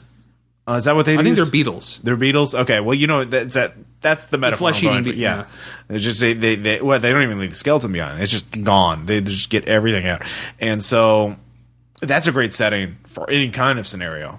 Like a spy game, like a Jason Bourne kind of game where the bad guy's undercover. He's trying to pose as one of these shipbreakers or one of the. Where he has his hideout in one of these abandoned ships. Yeah, exactly. And there's shipbreakers all around. Blah blah blah blah. Oh, we'll have the fight or post-apocalyptic thing. People set up a tent city and just live off the scavenge for that, or any number of things. So shipbreaker, it's nice. Yeah, it's on Kindle. You can get an ebook of it.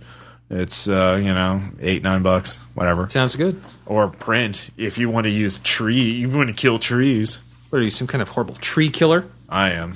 You are. I am. Anyways, Tom, what about Yeah, there's a movie. It's a movie we watched. Yeah. With riff tracks, but it was an amazing movie. Nemesis. Oh, we didn't watch it with riff tracks. Yeah, we did.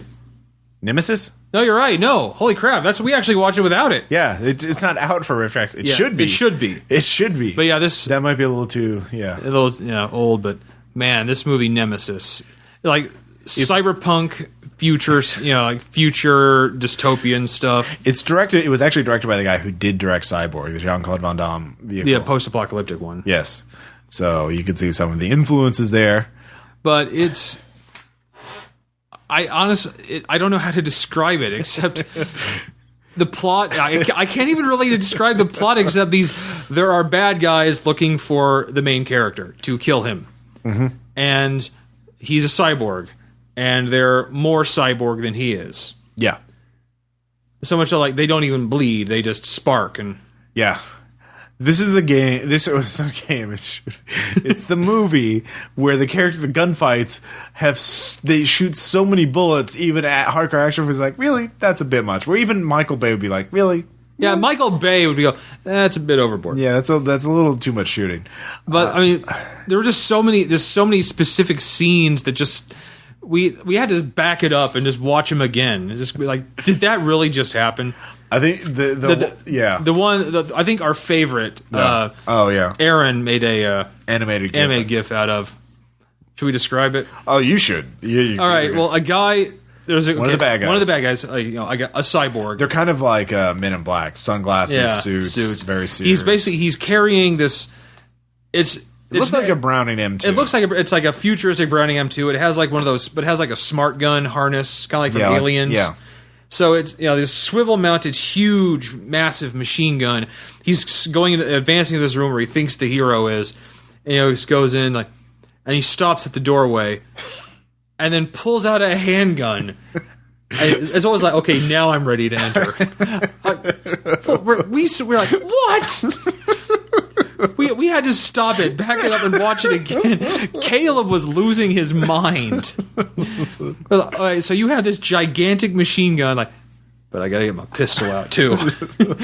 You're dual wielding a giant ass machine gun and a handgun. I mean, yeah, it's what if you didn't think the machine gun was gonna work, if you go into that cramped room, why are you even using it at the first? And I thought the shooting a hole through the floor scene to escape was unrealistic in Underworld. Yeah. This time he does it. Underworld obviously was doing an homage, to Nemesis, because he doesn't go through one floor. Yeah. He goes through 6 floors. Yeah, the hero is trapped by the bad guys in this hotel. This hotel scene is just oh my god. Yeah, the words fail to describe the sheer amount of gunfire that is in the movie in general. And he's like, oh shit, I need to get out. So he has 2 machine guns, and he just shoots a circle around himself, so he crashes through the floor, and then he does it again and again. What I really love, the bit of genius genius in that film, in that particular scene, is the POV shot of him going down through the floor with the legs. They set the camera up on these fake legs. They're supposed to be the hero's legs, so it's like you're the hero looking down, seeing yourself crashing through the floor, and you can see how ridiculous it is. But there it is. Yeah, it's just like they went to all that extra work. They could have just done the side shot of him just crashing through floor, but no, they do the POV shot. And then Shang Tsung from Mortal Kombat's in it somehow. It's just and. One of the replicants from Blade Runner is in it as well too. Yeah, and I'm looking at it. I don't know what I'm looking at. At the end of it, I don't know what that story was about.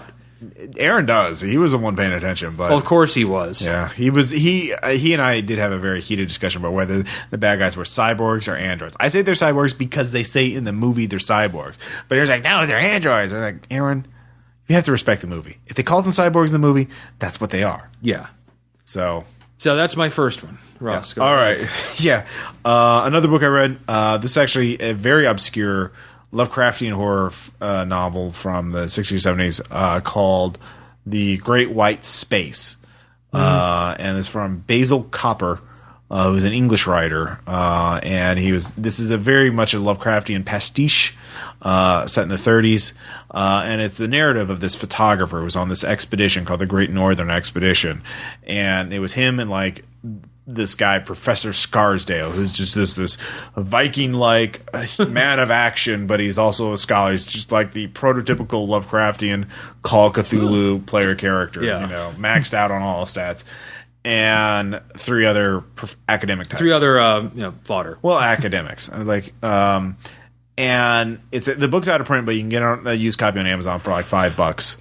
And it's an interesting read as a Lovecraftian. It's very, very much, I think, influenced by August Derleth's, that Derlethian school. Yeah. And I haven't read very much of Derleth, so I know a lot of people put him down and stuff like that. And I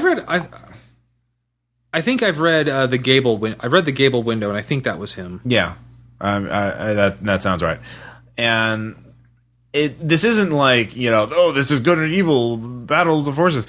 It's very much a middling atmosphere, and it's because it's out of print. I'll just kind of spoil it because if you want to read it, you read it, but it's like a 200-page novel. It's out of print. Blah blah blah. So the Scarsdale wants to go to this place.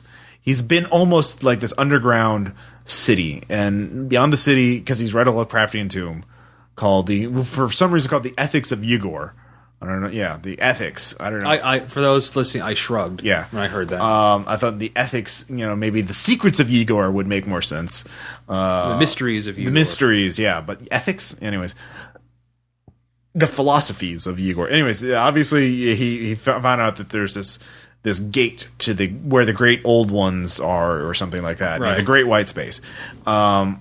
So Scarsdale, before the novel started, had gone to this expedition to find it, the city that was mentioned in the book, and he gets like halfway there, or gets most of the way there, but he can't cross a underground river. So he's like, fuck. So he comes back to civilization, recruits the narrator, the other people, and then they go on this expedition to go back with more equipment. And they have they also describe these tractors. They have these 5 armored tractors that are each set up as a mobile command base with like 1930s technology, but enough range on them to travel hundreds of miles through the desert and through these underground places. And they're like incredible. Like I would love to see they a lot of page spaces devoted to describing how these kind of like Dead Reckoning from Land of the Dead.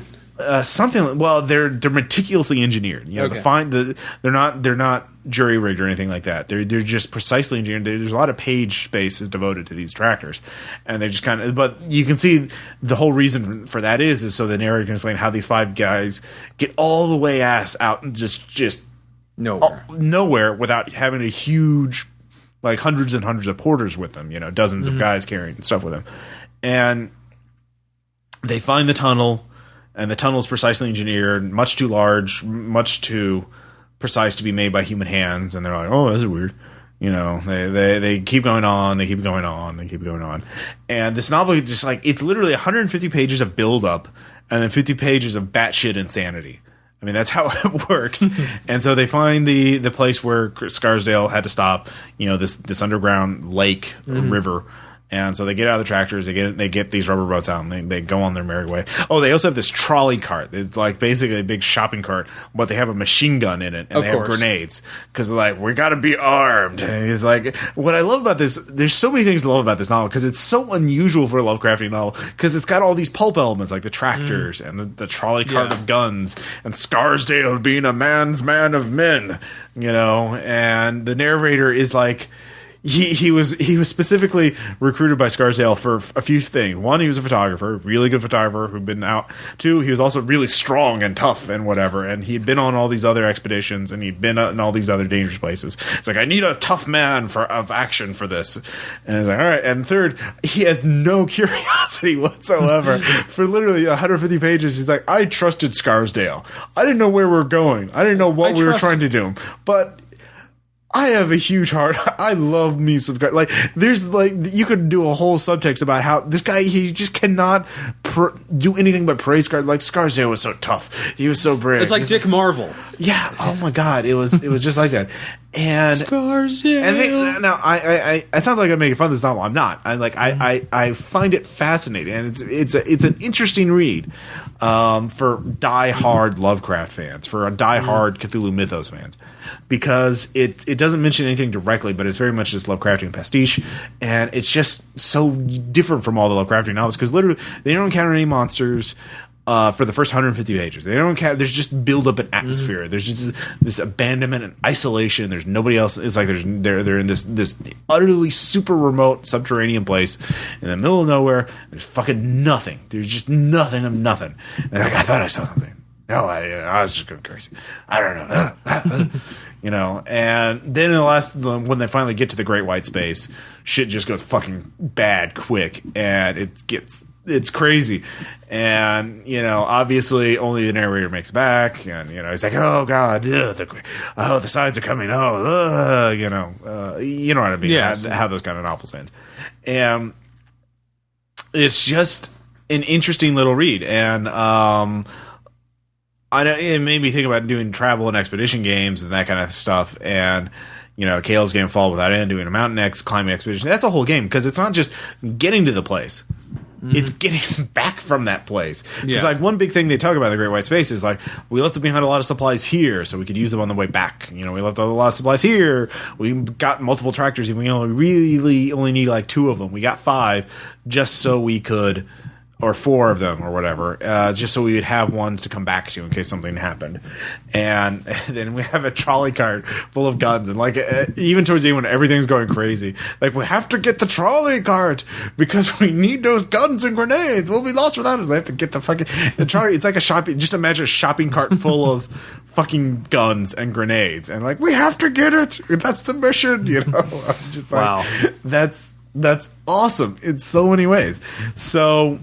Anyway, so you recommend it? I recommend it if you're a diehard Cthulhu Mythos fan. If you really love because it's so weird in terms of the structure and the payoff, and, you know, some parts you're like, some parts you're like, you know, it kind of oscillates between that. So I don't know. I mean, you can borrow it. I'm done with it if you want to read it. So it's a quick read. It's 190 pages, so 198, something like that.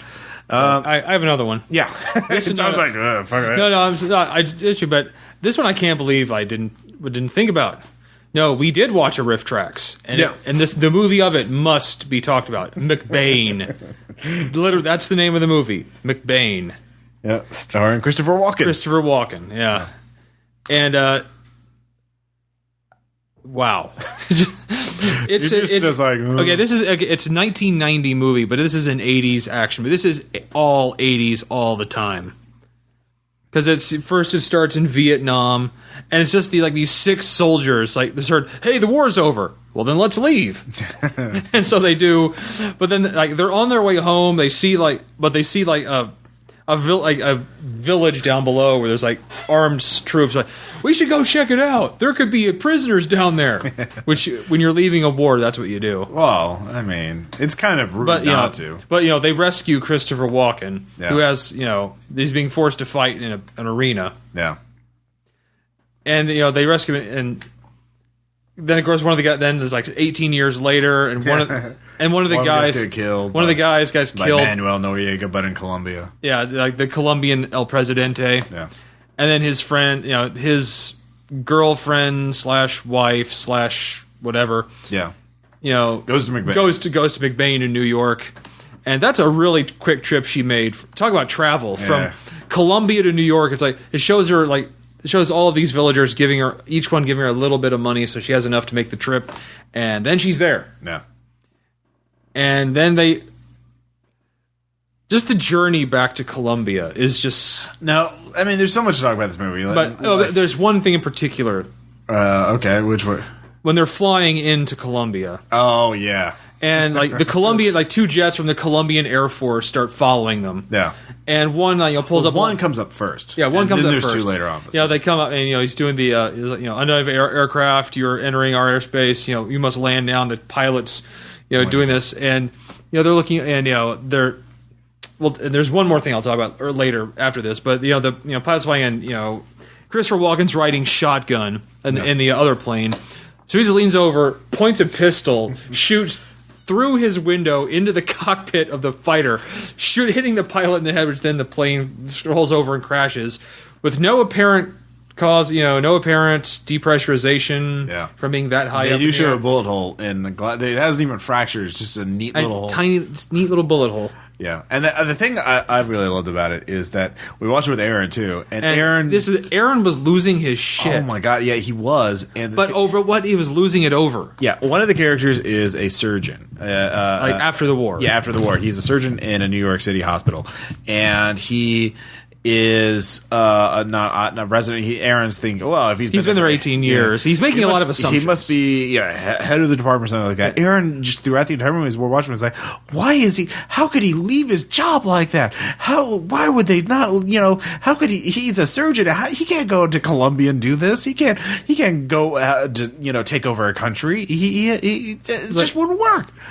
And he didn't stop the whole movie. He didn't stop. Even after the movie, he just that was the mountain he could not climb. That was the one out of all the plot holes, out of all the impossibilities, that is the one he just first of all making a lot of assumptions. They're fair assumptions, but I mean there are. But also, a surgeon can leave his job. Well, I mean, his point was, I mean, he was making good points. I mean, that is a plot hole. I mean, if you're a highly paid professional, you would basically be fired if you went off, and people would be like, "What the fuck are you doing? Why are you going off to fight a war in South America, or why are you disappearing?" But this is McBain we're talking about. We've already crested more impossible things. Oh yes. Like rebroadcasting a live execution from Colombian TV. Yeah. Into America. Yeah. Forget the times. Uncensored. No, I could even plausibly buy that they broadcast it live once because they didn't know it was going to happen. But they rebroadcast. McBain doesn't see it happen live. He sees the nightly news, which heads off with oh, this dude got shot in the fucking head. And here it is. Yeah. And it's like, what? Yeah. So, out of all the things to get hung up about, that wasn't even the most, not even the top 10 of the most implausible things about that movie. Not even a top 10. I mean, maybe in the top 10 of non-physics based improbabilities. Oh, yeah. But in the overall top 10, no way. Because physics, again, the number one thing is the shooting the dude in the face. In a jet. Yeah, in a jet. And, Michael Ironside's arms dealer having fighter planes. Well, it was the 80s. Still, that's not even in the top 10. Well, maybe that 10. Anyways, that's a very good. It's a hilarious riff tracks. It's video on demand. You get the whole movie, not just the riff tracks. So enjoy that. Enjoy watching it. Yeah. Next up, a short story that I read, or it's kind of a long. Yeah. Are you sure it's a short story? Yeah, sure. Yeah. Alliteratively. It is called The Upper Berth. It's a ghost story by Marion Crawford. It's scary ghosts. Yeah, it's considered one of the better ghost stories, written ghost stories of all time, and it is a very excellent ghost story. It is very creepy, but I love it. It was written, around late 19th century, or I think it was written in 1905. I should look these up before I actually. You should. I should, but. And I could do it right now. But that's not how we roll. That is not how we roll. It was written about the time when, men were men, women were women, and everyone else was a servant. It's basically like these couple guys, sitting around drinking brandy, smoking cigars, and literally the story starts like, oh, we ran out of shit to talk about. Oh, he was talking about the railroad and how they got steers around in railroads. Like literally, that's the first thing that they were talking about. And then it's like, oh, and then there's this guy over here who's a very tough guy, who's very manly, he's very bad. I thought he was the bravest man. It was like, oh, he's a paragon of strength and virility, blah blah. It's like, I saw a ghost once. Like, what? Oh, bring more cigars and brandy in. We shall hear of your story, sir. And it's like, well, all right. This is impossible. How could you? Then it gets into the real story. So I love the framing device. The framing device is great. And the upper part is about, like, because back then people got around on boats. They didn't fucking, take airplanes because they didn't exist yet. Or if they did, they certainly weren't going across the ocean. So it's like, I travel a lot and I like taking boats. And so I booked passage on the ship and I was going to Europe. And I got in room 105 and it was blah, blah, blah, blah, blah.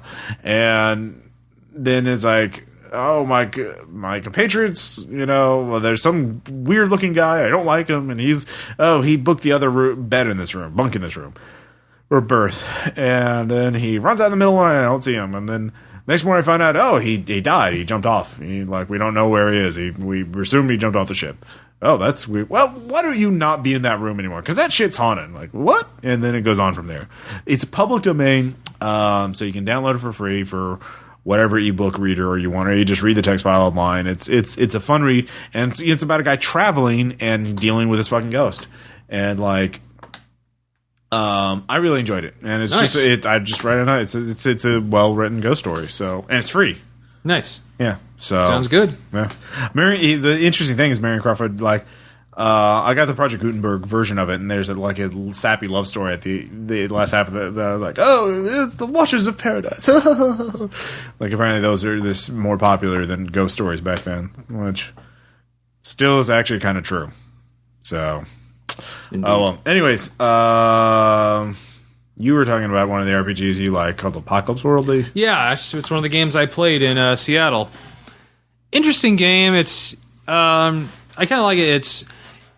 It's obvious. From the name, it's a game, an apocalyptic game. What I liked about it is you don't know, like, the apocalypse isn't chosen right away, and at least that's why, as I understand it goes, you choose a character archetype. Mm-hmm. I played the Mask, which is the guy that always wears a mask, and all of his strength derives from it. Yeah, kind of it'd be like the Lord Humongous. That's you. And it's basically, and then he says, okay, like in this opening, like, all right, so what kind of apocalypse was it? And so the first part of the game is just describing what the apocalypse was. What was it in your case? Runaway, like highly advanced runaway evolution. Basically, like the whole ecosystem of the Earth just went bonkers. And so now, like, wild growth, meat-eating jungles have taken over all the cities, and Dick. So that's the way. And I was playing a guy that we were doing like some city. It was like a city in Colorado. It was near Nora. It was actually near Cheyenne Mountain, which is like apparently like one little bastion of it still has power and everything. Nice. And I'm a guy that I'm playing the Mask who is never let inside because he's extremely dangerous and violent. Oh. But it was a fun. We didn't get through much. We only had like 3 hours before we had to move on. Yeah. But it's interesting. I mean, it's an interesting game. I think it's as indie games go, I think it's pretty cheap. It's definitely worth a try. I'll have to get it. The only reason I haven't bought it yet, because I've heard a lot of good things about it, Apocalypse World, is I've heard that the only person who ships it is the guy who wrote it, Vincent Baker, and he's not like very good about doing that. So I've been kind of like, I don't want to wait 4 weeks for the book to come. So if there's another way to ship it, or I'll probably pick it up at Gen Con this year. So there you go. Yeah, so that's good. Let's see here. I read another book. Of course you did. Part of the preparing for the Tokyo game, Speed Tribes. It's a book written in the mid-90s about these Japanese youth subcultures. Well, not just youth, but like, Yakuza. Right. The ultranationalists, the otaku, the schoolgirls, the working girl, like office girls, the porn stars, the skater punks, and just how they try and fit in and what the conformist nightmare that is Japanese society. Well, seriously, they have some problems, but our society has problems too. Who doesn't? We're all really fucked up. I mean, humanity's fucked up. Yeah. So it's a fascinating read. Obviously, it's a little dated because mid-90s, but I mean, how much does Japanese culture change in terms? I mean, obviously the fashion trends might change, but the overall essence of it, I think, would be very spot on. So, very good book. There's another movie we watched that you liked. Actually, we all liked. Yeah, it was The Devil's Rock. Yeah. And this one was recommended to us by none other than Mr. Adam Scott Glancy. Mr. Adam Scott Glancy himself. I just did a little salute there. Yeah. And basically, that was good enough for me. Yeah. But if Glancy's like, hey, you guys should watch this movie. It's really good. Like, we shall do this. Yeah, he mentioned this on the Unspeakable podcast. That Scott Glancy talks about in great length on that podcast. For us, it was just the fact that they did so much with such a low budget. It was a very one location. Yeah, movie. I think they're like 5 or 6 cast members. Yeah, but yeah, only really 3 principal ones. Yeah, and very well done. Very well acted. The prop just caught. The design for it, production design for it is very excellent. So yeah, good movie. It's occultism. Yep, and it's on Netflix. So watch it. Finally, for last shout out, Todd and the Book of Pure Evil. Yeah, I've watched the whole series. Sadly, I only went to 2 seasons. Mm-hmm. It's canceled after the 2nd season. Both seasons are on Netflix, so you can watch all of it. It's a hilarious half-hour Canadian show about a heavy metal stoner and his sidekick and 2 girls. Also and a book that's not the Necronomicon. It's not it's the Book of Pure Evil. And every week, basically every episode, some student gets his wish granted by the book, but it's obviously an evil, twisted way. And the Todd has to fight the book, stop the evil from destroying the school. He fights evil, and it's a town founded by Satanists, so it's like Aleister Crowley High. Yeah, their mascot is a goat. So, it's pretty badass. So, those are our shout-outs. Go check forth. Those out. Go forth, my minions. Partake of the culture we like. And finally, we have some anecdotes. We do. Yeah. So I say you should go first. Okay. Because you can talk about your Clues thing. Mm-hmm. All right, so we're playing Better Angels, and probably by the time this episode goes on the air, we will already have had, or it won't be very long before we have the actual play that I'm getting this anecdote from. But for those of you who don't listen to the actual play podcast, this is just a little sample of it. In Better Angels, the premise is you are a human who's been possessed by a demon. The demon gives you superpowers, but if you sin too much, he will drag you to hell, literally. So, and if you don't sin, he won't give you the superpowers, and you're kind of stuck with him. So the idea is like, well, what if I'm evil but ineffective? That way, I'm still really doing good, and I'm neutralizing this demon. So it's kind of like jumping on a grenade and taking one from the team of humanity, and then being able to do some cool shit with your superpowers, anyways. Because why not? So our characters were just doing a one shot where we're all already established supervillains. And so we all make our characters, and that takes a while. And we're all Triskaideka, 13 supervillains that rule over flyover states, the Midwest, the American Midwest. Well, yeah, we rule over it. Yeah, more or less.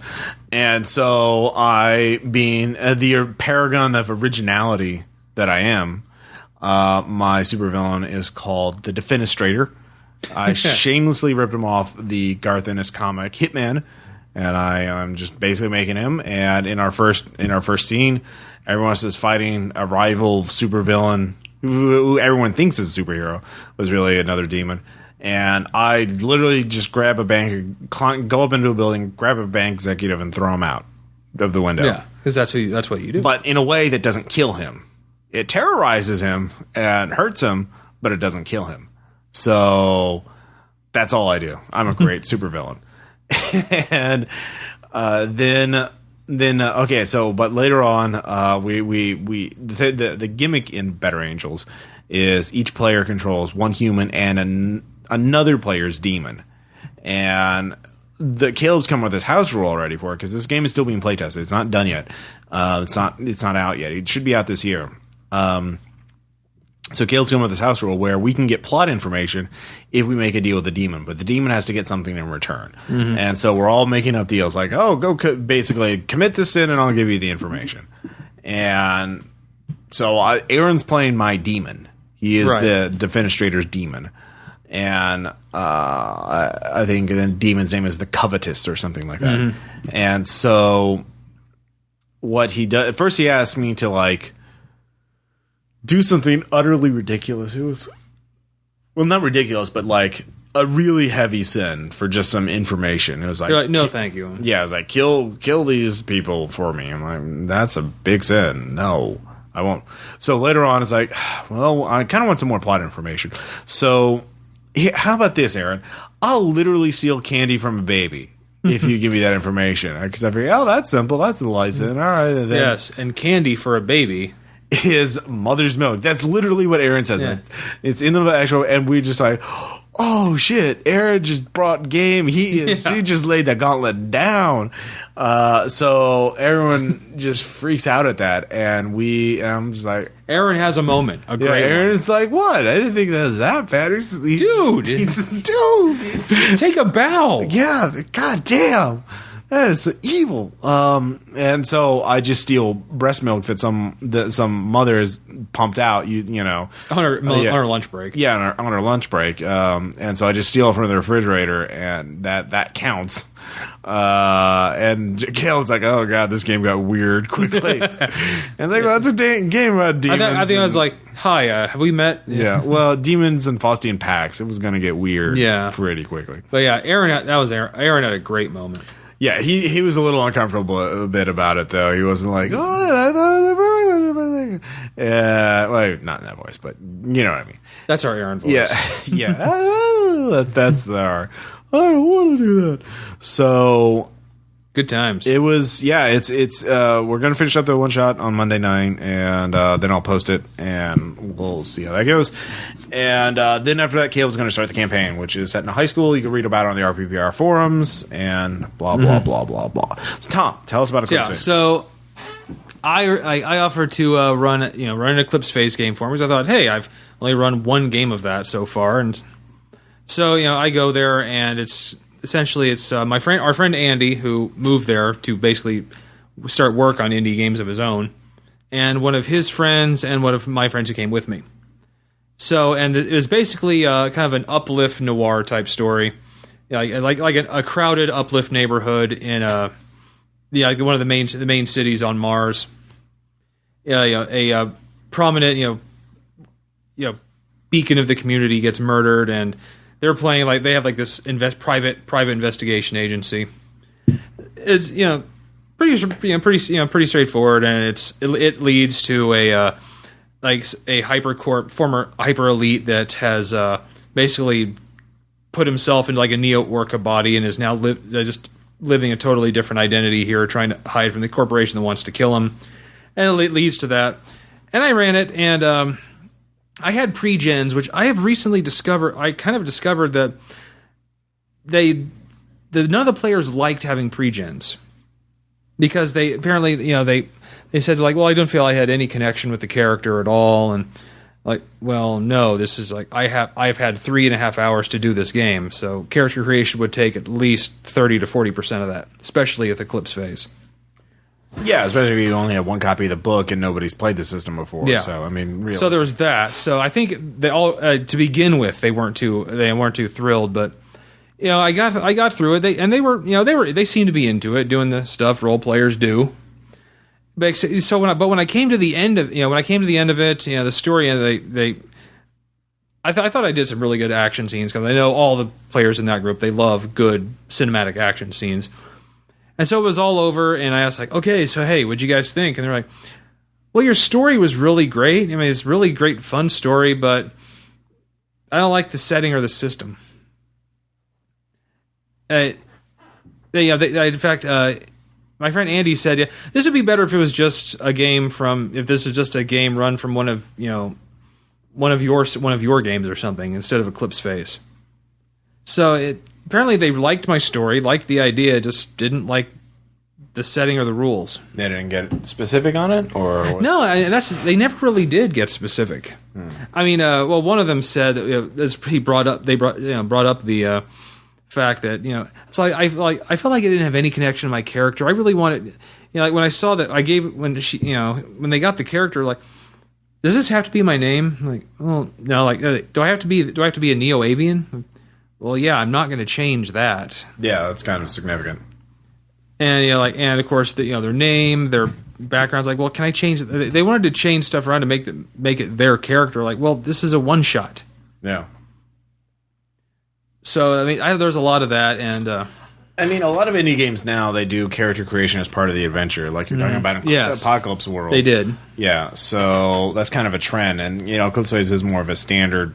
I wouldn't say standard, but traditional role-playing game where character creation kind of takes up. You can't really do it as part of the adventure. It's kind of a separate phase. Well, then I've discovered that a lot of gaming groups I've heard in Seattle don't want to play like big name games in those systems. They don't want to do D&D. They don't want to do Eclipse Phase. They want to do like the independent stuff, right? Which that's fine, but it struck me that of all the things wrong, like it says, no, your story was great, but just don't like that game. Well, I mean, not everybody likes every game, and we've never really given Savage Worlds a fair shot even after we played that one game of it years ago. Or were you even part of that? No, I wasn't. Okay. And I know Savage Worlds is a good system. I just, somebody who wasn't where we didn't really get into his game, and we just kind of like, eh. So I never really gave it a fair shot after that. Well, I never, I had other systems to try. No, but that seems to be a regular recurring trend for us. Well, I think it's most gamers. I think every gamer, whether they're doing D&D or Apocalypse World, they get kind of caught up in one thing, and it just takes a lot of energy to get out of that. But I was surprised that was the one criticism. Is just no, it's the game. I just didn't care for it. There are people that are, have complained that Eclipse Phase is too complex. There's too much. I happen to love it. Yeah, no, we've kind of made it work for our crew. But yeah, I think we have. Remember, from the comments, I'm not saying they're wrong either. It's I'm sure I don't share people's opinion on certain things. Yeah, it just that struck me as kind of strange that was the one thing. Yeah. I mean, to be fair, judging from the comments in some of the episodes of Eclipse Phase, we're not very good at getting the rules right either. So, but then again, I think we make that work for us too. Yeah, we probably should do an episode just talking about how much of the rules can you get straight, and how much does that really matter? Because it's the rules are obviously important, but games, I think they just have so many rules. You just cannot keep track of all of them. You're not a computer. You can't simulate. Encumbrance rules. Just wait till the singularity happens. We'll get it. Yeah, I'm looking forward to that. That's not gonna. Oh, come on, role playing in an actual Eclipse Phase type technology world. Yeah, well, the technology, sure. The setting, not so much. Not a big fan of having Titans show up, Tom. No, I mean, but Earth with all this tech, all that tech. Yeah, well, they kind of go hand in hand because it's kind of that's kind of how it works usually. We don't have to have the Titans, Ross. They kind of happen. Well, they didn't have to have the Titans in Eclipse Phase, but they still happen. We can have a world with that tech and not have Titans for a while. For a while, Ross. But then again, we will know what will happen. Yeah. We'll be the ones. It's like, dude, we knew this was going to happen. Yeah, let's get to Mars. We'll be safe. Or the moon. There. Yeah, no, Mars. We're getting go all the way out there. Go. We'll just keep going. We'll go to Europa. You'll be fine. Sounds good. Yeah. All right. Anyways, this has been RPPR episode 83, Maps and Legends. This is Ross Payton, and I'm Tom, and we'll see you.